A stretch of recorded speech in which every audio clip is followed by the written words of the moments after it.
So super exciting news. We're going to be debuting Bottle of Jack on Mix 94.9. Okay, awesome. Yeah, thank you so much for playing it. You know, it's so cool. I released the album, and it's always interesting to see the reaction of, like, what songs start to gain, like, kind of some popularity. And I'm so happy it's this one because, like, this to me was secretly my favorite song on the record. So, you know, that means so much that you dig it. So thank you. Yeah. So, okay, the original version was released on your self-titled album back in 2014, right? Right. So that was the original version, but you just released an EP of all the remixes of it. Right, exactly.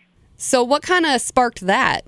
So what happened is, like, it sometimes takes a little while to see, you know, what songs, like, are resonating the most with my fans and other, you know, new listeners. So when we finally saw, like, Bottle of Jack, like, on Vine, and, like, a lot of people started using Bottle of Jack, like, using the line, she disappears out of sight, and they would all disappear. And so, like, on, like, a 6-second clip, like, someone would be singing the line, and then it just disappear, and they're going along with the lyrics. The song just started getting, like, a lot of downloads and a lot of, like, people commenting on my YouTube page and everything. So we were like, you know what, this song could be pretty cool as a remix and, you know, kind of make it fresh again.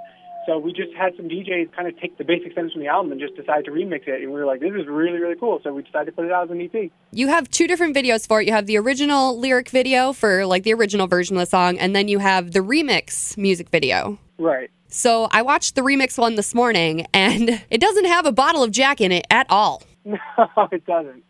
We were afraid of, like, licensing, like, because we never reached out. I don't want to get into, like, a lawsuit with Jack Daniels. So, you know, I just figured being vague with the visual is probably better. But I should probably reach out to them and see if they want to collaborate. Yeah, that'd be really cool. Yeah. At the time, we were just, like, you know, doing it. We were like, let's just go, like, you know, something that's just not, like, going to get taken down. So, like, just taking a bottle of Jack and wrapping it in white paper and writing whiskey on it. Exactly. Yeah. So I didn't see any upcoming tour dates on your website. I am in songwriting land right now. I'm, like, living in the studio, writing music, and touring. You know, they're two different animals. When you're a songwriter, right, you have to kind of be in the room, and you got to, like, detach, and you got to be just weird, and, well, you always have to be weird as an artist, right? But, you know, when I'm in my songwriting phase, I'm kind of just in my room, in my studio, like, alone time, you know, and just spending time with myself and observing and thinking. And then when you're on the road touring, you're Mr. Social, you're meet and greet everybody. You want to be extremely outgoing and make everybody feel welcome at the show. So right now I'm completely in the songwriting land of things. Well, that's cool. That means we're possibly going to get a new album sometime soon, right? Exactly. There's definitely an EP on the horizon. I finished a bunch of songs. I've been working with a couple producers. I like being prepared and having songs for the future. That's awesome. Yeah. So any, like, a rough date of when we might see the new EP, or? I would imagine it would be 2017, like January, sometime around then. I think now through the summer, I'm just going to keep writing, and the next fall, I'll probably go on the road again, or next winter. You know, we haven't figured that out yet. So also on your website, I saw the Mikey Wax house concerts. What are those? So basically, I got my touring career started by doing these house concerts, but I put, like, a music video up on YouTube for a song called In Case I Go Again. This was 2009. I featured the song, and out of nowhere, I got, like, tons of hits, tons of views, people wanting concerts.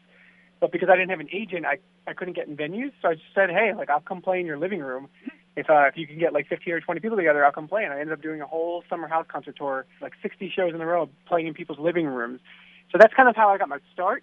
So basically, I have the living room shows there just kind of as a throwback to how I got started. And once in a while, if I'm on the road and I have an off date, and somebody applies for a house concert, I will go stop by their house and do a mini house concert. That is so cool. I love that. So I asked our Mix Insiders what questions they wanted to ask you. And one of them was, if you could go on tour with anyone, who would you go with and where would you tour? There's a lot of people I'd be thrilled and honored to tour with. I guess right now I'm just so amazed by Ryan Tedder and One Republic that I would have to go with them, just because he's an incredible songwriter and artist. So I would like to pick his brain as much as I can. So I'd go with One Republic. And where would I tour? I've never performed in Europe yet. So I'm going to say I want to go to Italy. I want to go to France. I want to do Europe. Okay, and then another Mix Insider question was, if you could only eat one meal the rest of your life, what would it be? So interesting is I was actually just talking about this. Okay, if I had to eat one meal the rest of my life, what would it be? So this is the same meal for breakfast, lunch, and dinner every day. Yeah. Okay, for example, like, steak is delicious, but too much steak, and you're kind of feeling a little nauseous, you're kind of feeling a little, you know, it's got to be something just good enough, but not, like, too heavy, not too light. I'm going to go with scrambled eggs and toast. Ooh. Is that weak? No, that's logical. I like that. It's logical. Maybe it's too logical. I just go with a burger. Okay, and then the last question the Mix Insiders had for you. What is the craziest fan encounter you've ever had?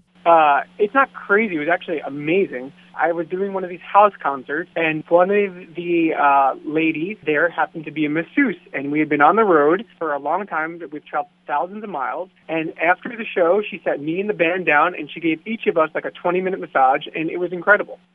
And like that was something I never thought I'd do, but she sat all of us down, and one after the other kept going back and forth and giving us all massages. And it was very nice.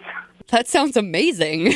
Yeah, so that one sticks out in my mind. Well, that is all the questions that I have for you. It was so great talking with you. Thank you so much for taking the time to do this interview. Of course. Thank you for having me, and thank you for supporting Follow Jack, and I hope everyone digs it. Yeah, I hope you guys continue to play it, and, just really appreciate the support. Thank you so much. Well, I will definitely let you know next time I'm on the road and in town, and I would love to get together. Yes, definitely, for sure. Okay, stay in touch.